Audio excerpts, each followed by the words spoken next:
বাংলাদেশ জেলা গোবরাতলায় এখন যে জায়গায় আমরা দাঁড়িয়ে আছি আপনারা শুনতে পাবেন যে জায়গায় দাঁড়িয়ে আছি সেই জায়গাটা হচ্ছে আমাদের পূর্বপুরুষের এবং আমার বাবার শৈশবকাল জীবনকাল ঠিক এই জায়গাতেই কেটেছে।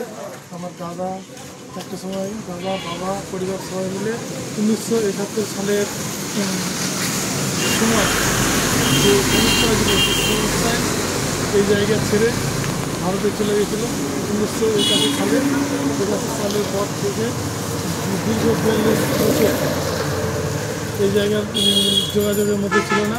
2024 সালে পুনরায় বাবাকে নিয়ে তার জন্মস্থানের জায়গা ঘুরতে এসেছি এবং তার আশেপাশের জায়গাগুলো চেষ্টা করছি এবং এসে স্থানীয় যে বিভিন্ন লোকজন তাদের সাথে দেখা করে খুব ভালো লাগছে।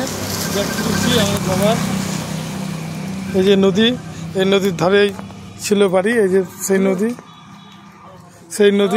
এই নদীর ধারে এখানেই ছিল বাড়ি এক সময়, কিন্তু বর্তমানে নদীতে জল মাটি কেটে সেই অস্তিত্ব নেই, জায়গা সবাই কেটে গেছে। ধন্যবাদ।